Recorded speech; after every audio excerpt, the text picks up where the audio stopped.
Riverside, California. The city of just under 15,000 people was known for its quiet streets and close-knit neighborhoods. Families had lived here for generations, and people were proud to know their neighbors. The Marshall family, consisting of Elizabeth Marshall and her daughter Meline, lived in Riverside for a long time. Meline Marshall is a 20-year-old woman living in Riverside, California. Working as a librarian at the Riverside Public Library, Meline is known for her kind and gentle nature. She is a quiet, introspective person who values simplicity and stability in life. Growing up without a father figure, Meline formed a deep bond with her mother, Elizabeth, who has been her primary source of support and guidance throughout her life. Despite her calm exterior, Meline has always harbored a desire for something more, a yearning for true love, the kind she has read about in books, but never experienced herself. Meline's days are largely routine. She enjoys the peaceful atmosphere of the library, where she spends her time among books, organizing shelves, and helping the occasional patron find what they need. Her life in Riverside is uneventful, and although she is content, she often dreams of what it would be like to experience the excitement and passion of a romantic relationship. However, Meline's nature is such that she is not one to actively seek out these experiences. Meline's relationship with her mother is central to her life. Elizabeth Marshall is not just her mother, but also her confidant and mentor. The two women share a close bond, built on mutual respect and affection. Elizabeth's strength and independence have always been a source of inspiration for Meline. Having been raised by Elizabeth alone, Meline has grown up with a deep appreciation for her mother's resilience and determination. However, despite their closeness, there are parts of Elizabeth's past that Meline knows little about, particularly the details surrounding her parents' divorce. Elizabeth Marshall is a 51-year-old woman who has lived in Riverside for most of her life. She is a well-respected teacher at the local high school, where she has worked for over 2 decades. Known for her dedication to her students and her firm but fair approach to teaching, Elizabeth has become a beloved figure in the community. Her reputation as a strong, independent woman has been earned through years of hard work and personal sacrifice. Elizabeth's life has been shaped by her experience as a single mother. She divorced her husband, Jonathan Kingston, when Meline was still a baby. The marriage was short-lived, marked by increasing tension and conflict. Jonathan's controlling behavior and obsessive jealousy made the relationship unbearable for Elizabeth, and she eventually made the difficult decision to leave him, taking Meline with her. Jonathan Kingston, now 46 years old, is a man who has recently returned to Riverside under a new identity. Once a handsome and charismatic figure, Jonathan's outward appearance belies the deeply troubled nature that lies beneath. Years ago, he was married to Elizabeth, but their marriage ended in a bitter and acrimonious divorce. Jonathan's obsessive nature and controlling behavior drove Elizabeth away, leaving him with a deep sense of betrayal and anger. For years, Jonathan harbored a desire for revenge, feeling that Elizabeth had ruined his life by leaving him. He blamed her for his failures and for the loneliness that followed their separation. Over time, this resentment festered, and he began to form a plan to make Elizabeth pay for what he perceived as her betrayal.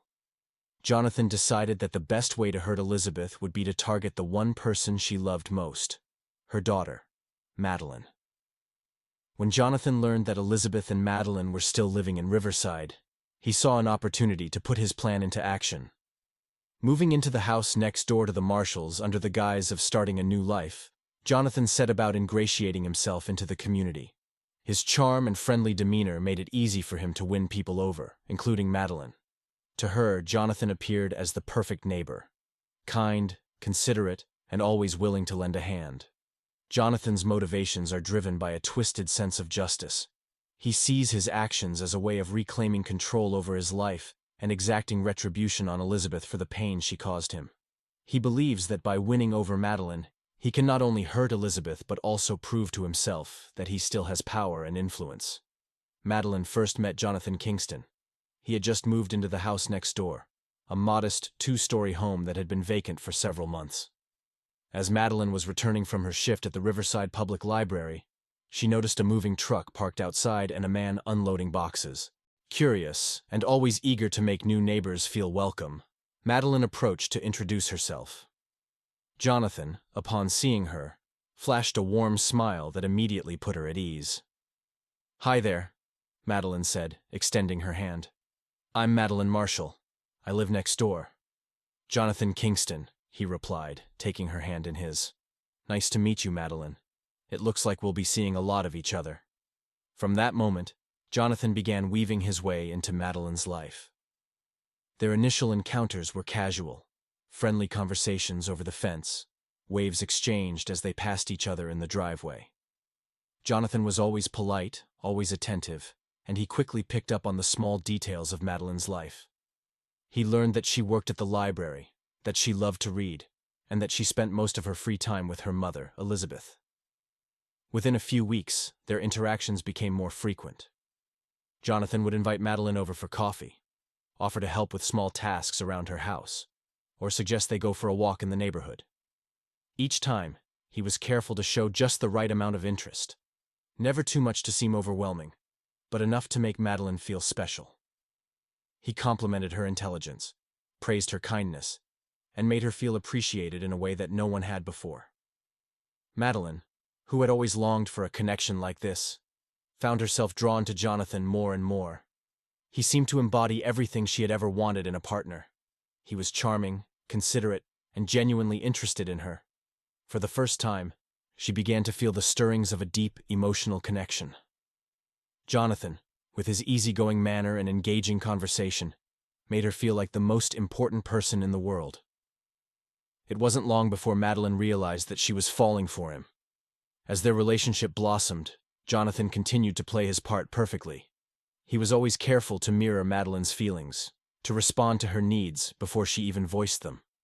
When she expressed interest in a particular book, he would surprise her with a copy the next day. When she mentioned that she enjoyed hiking, he suggested they explore some local trails together. Each gesture, each act of kindness, was calculated to deepen her attachment to him. To Meline, their relationship felt like a dream come true. Here was a man who seemed to understand her completely, who valued her for who she was, and who wanted to share his life with her. She couldn't believe her luck. After years of waiting, she had finally found someone who made her feel truly loved. She confided in her mother about her growing feelings, speaking of Jonathan, with a sense of excitement and optimism that Elizabeth hadn't seen in her daughter before. Jonathan's satisfaction grew as he watched Meline become more and more attached to him. He knew that each day brought him closer to his ultimate goal: revenge against Elizabeth. The thought of the pain he would soon inflict on her gave him a perverse sense of pleasure. He reveled in the knowledge that Elizabeth, who had once escaped his control, would soon suffer in a way she could never have imagined. And the best part was, she had no idea that the trap was already closing around her. As their relationship progressed, Jonathan began to subtly distance Meline from Elizabeth. He would suggest that they spend time alone together, away from her mother, or make comments that planted seeds of doubt about Elizabeth's intentions. Meline, blinded by her feelings for Jonathan, didn't see the manipulation for what it was. She began to question her mother's opinions, to see Elizabeth's concerns as overprotective rather than legitimate. Jonathan's plan was unfolding exactly as he had intended. Elizabeth began to notice subtle changes in Medeline's behavior. Her daughter, once open and communicative, had become more withdrawn, secretive even. Meline spent increasingly more time with Jonathan, often leaving Elizabeth alone in their once lively home. At first, Elizabeth dismissed these changes as a natural part of Meline growing up and finding love. But as the weeks passed, her unease grew into something more, an instinctual feeling that something was terribly wrong. Elizabeth found herself questioning Jonathan's place in their lives. He had integrated himself so seamlessly, too seamlessly, into their world. His charm, which had initially seemed genuine, now struck her as calculated, even manipulative. There were moments when Elizabeth felt she was being watched. It was during these moments of quiet reflection that a horrifying thought began to take root in her mind. Jonathan's familiarity, his age, the way he carried himself. Everything pointed to a resemblance she had tried hard to forget. One evening, as she sat alone in the living room, Elizabeth's mind wandered back to her past. She had long since buried the memories of her first marriage, but now they resurfaced with alarming clarity. The way Jonathan moved, his tone of voice, the unsettling way he could make a person feel both seen and manipulated, it all clicked. Her heart pounded in her chest as she allowed herself to entertain the possibility that this man, this Jonathan Kingston, could be none other than her ex-husband. Driven by a mix of fear and desperation, Elizabeth began to piece together the timeline of Jonathan's appearance in their lives. She searched through old photo albums, legal documents, anything that might confirm her growing suspicion. As she uncovered old photographs and court papers from her divorce, Elizabeth felt the blood drain from her face. There was no mistaking it. Jonathan Kingston was indeed the man she had once been married to, the man she had escaped from years ago to protect herself and her daughter. The next day, Elizabeth steeled herself and walked over to Jonathan's house. She knocked on the door, her heart racing as she waited for him to answer. When Jonathan opened the door, his expression shifted from pleasant surprise to a cold, calculating look. He seemed to know, without a word being spoken, why she was there. "We need to talk," Elizabeth said, her voice firm, though she could feel it trembling slightly. Jonathan stepped aside, allowing her to enter. The house, which had always struck her as too perfectly arranged, now felt like a trap, a place designed to ensnare and control. She refused his offer of a seat, choosing instead to remain standing, arms crossed defensively. "You need to leave," Elizabeth began, cutting straight to the point. "I know who you are, Jonathan. I know what you're trying to do, and I won't let you destroy my daughter's life the way you tried to destroy mine." Jonathan's face twisted into a smirk, a look that sent a chill down Elizabeth's spine. He didn't even attempt to deny it. Instead, he leaned back against the wall, crossing his arms casually, as if they were discussing the weather. "Ah, Elizabeth," he said, his voice dripping with sarcasm. "I was wondering how long it would take you to figure it out. I suppose I should congratulate you on your detective work, but you're too late." Elizabeth's stomach turned at his words. She had expected him to deny it, to try and worm his way out of the accusation, but his blatant admission caught her off guard. "What do you want from us?" she demanded, though she already feared the answer. Jonathan's expression hardened, his smirk fading into something more menacing. "I want you to feel the same pain you caused me. You took everything from me, Elizabeth. You walked away and left me to pick up the pieces of a life that you shattered. So, I decided to return the favor." Elizabeth felt her knees weaken, but she refused to show fear. "Meline has nothing to do with this. If you have a problem with me, leave her out of it." "On the contrary," Jonathan replied, his voice cold and unfeeling. "Meline has everything to do with this. She's your daughter, Elizabeth, the one person you love more than anything else in this world. And I've made her fall in love with me.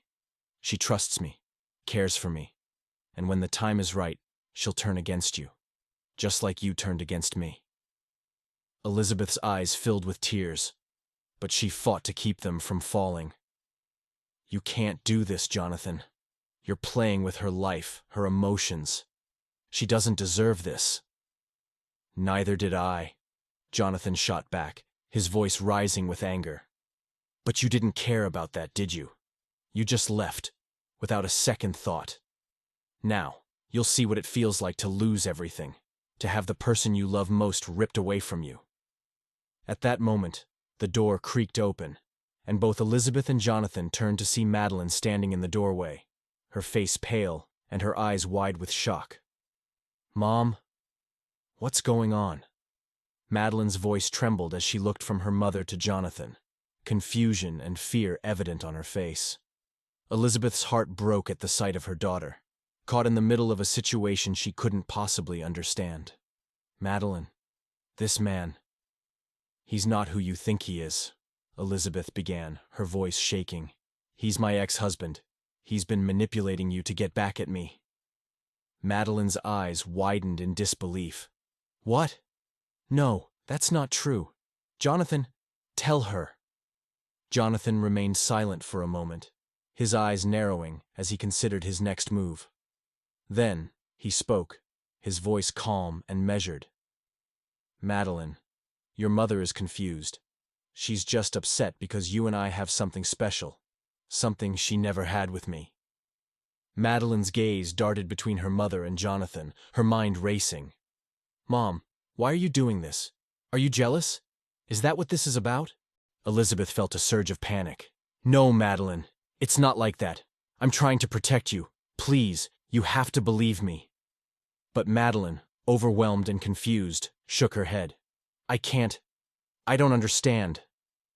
The room fell into an uncomfortable silence, with Elizabeth desperately trying to reach her daughter, and Jonathan watching with a cold, satisfied expression. Meline stood frozen, caught between the two people she loved most, not knowing who to believe. Jonathan, sensing that the moment was slipping away from him, stepped forward and gently took Medeline's hand. Meline, let's leave. Let's get out of here and talk about this somewhere else. Meline hesitated, glancing at her mother, whose eyes were pleading with her to stay. But the emotional turmoil was too much, and in her confusion, she allowed Jonathan to lead her away. Elizabeth watched helplessly as her daughter walked out of the door, hand in hand with the man who was determined to destroy their lives. The tension between Meline, Elizabeth, and Jonathan had reached a breaking point. Meline was torn between her love for Jonathan and her trust in her mother. Jonathan, sensing that his carefully crafted plan was starting to unravel, became increasingly erratic and controlling. Elizabeth, now fully aware of who Jonathan truly was, feared for her daughter's safety. One stormy night, Elizabeth confronted Jonathan in her home. She demanded that he leave and never come back, but Jonathan, fueled by years of bitterness, refused. His charm had vanished, replaced by a cold, menacing anger. Meline, who was with Jonathan, watched in growing horror as the man she thought she loved revealed his true nature. Meline, you need to understand, Elizabeth pleaded, her voice trembling with urgency. He's been lying to you, manipulating you to get back at me. He's dangerous, Jonathan sneered, his eyes filled with venom. You always knew how to play the victim, Elizabeth, he said coldly. But this time, no one's buying it. The argument quickly escalated. Jonathan's grip on his emotions slipped, and he suddenly lashed out, grabbing Elizabeth by the arm with a violent intensity. You destroyed my life, Elizabeth, he hissed. Now, it's your turn to suffer. Meline, witnessing the brutality of the man she thought she loved, was paralyzed by fear and confusion. The reality of the situation crashed down on her. Her mother had been right all along. Jonathan was not the man she believed him to be. He was a threat, a danger to both her and Elizabeth. Let her go, Meline cried out, her voice breaking with panic. But Jonathan was too consumed by his rage to listen. In that moment, Medeline's fear for her mother's safety overpowered everything else. Acting on pure instinct, she grabbed a heavy vase from a nearby table and struck Jonathan on the head with all her strength. The impact was immediate. Jonathan staggered, releasing Elizabeth as he clutched his head, his eyes wide with shock. He tried to steady himself, but his body gave out, and he collapsed to the floor, blood pooling around him. The room fell into an eerie silence, broken only by the sound of the storm outside. Meline stood frozen, the vase still in her trembling hands, unable to comprehend what she had just done. Jonathan lay motionless, his eyes staring blankly at the ceiling. He was dead. Elizabeth rushed to her daughter's side, pulling her into a tight embrace. Meline, oh my God, she whispered, her voice choked with emotion. But Meline couldn't respond. She was in shock, her mind struggling to process the fact that she had just killed the man she thought she loved. The weight of her actions began to sink in, and Meline felt a wave of nausea. She had killed Jonathan to protect her mother, but the realization was too much to bear. She collapsed into Elizabeth's arms, sobbing uncontrollably. Elizabeth held her daughter tightly, her heart breaking for the pain and trauma Meline was now facing. She knew that their lives would never be the same after this night. Jonathan's death would haunt them both, a dark shadow over their future. The aftermath of Jonathan Kingston's death was chaotic and overwhelming. The police arrived quickly, responding to Elizabeth's frantic 911 call. The scene was grim. Jonathan's lifeless body lay on the living room floor, blood seeping into the carpet, while Meline sat nearby, pale and trembling, still in shock from what had transpired. Meline was taken into custody and charged with Jonathan's murder. The news spread rapidly, and soon the town of Riverside was buzzing with speculation and gossip. The once quiet Marshall family found themselves at the center of a media frenzy. with reporters and curious onlookers gathering outside their home, hungry for details about the case. Witnesses, including Elizabeth herself, recounted Jonathan's increasingly erratic behavior and the threats he had made in the days leading up to his death. The evidence painted a clear picture of a man driven by obsession and malice, intent on destroying the lives of those he once claimed to love. Medeline's defense attorney argued that she had acted in self-defense, driven by fear for her mother's life. The prosecution, however, sought to portray the incident as an intentional act of violence. The trial was highly publicized, drawing intense scrutiny and dividing public opinion. Some sympathized with Meline, viewing her as a victim of Jonathan's manipulations, while others believed she had gone too far in her actions. As the trial progressed, the courtroom became a battleground of conflicting testimonies and emotions. Elizabeth took the stand, her voice steady but filled with sorrow as she recounted the events leading up to that fateful night. She described the terror she felt when Jonathan grabbed her, and how Meline had intervened in a desperate attempt to save her. The jury listened intently as experts testified about the psychological toll Jonathan's behavior had taken on both Meline and Elizabeth. They highlighted the years of emotional abuse and manipulation that had driven Jonathan to the brink, as well as the split-second decision Meline made in a moment of extreme fear. In the end, the jury was swayed by the evidence of Jonathan's abusive nature and the clear threat he posed to Elizabeth's life. After days of deliberation, they returned a verdict of not guilty. Meline was acquitted, her actions deemed a necessary response to the imminent danger posed by Jonathan. The verdict was met with mixed reactions. While many in Riverside breathed a sigh of relief, believing that justice had been served, others remained skeptical, questioning whether the full truth had been revealed. The media coverage intensified, with pundits and commentators dissecting every detail of the case, further deepening the public divide. Despite her acquittal, Meline was left to grapple with the emotional scars of that night. The trauma of taking a life, even in self-defense, weighed heavily on her. Elizabeth, too, struggled with guilt and regret, knowing that her past with Jonathan had ultimately led to the tragedy. The once close bond between mother and daughter was strained, their relationship forever altered by the events that had transpired.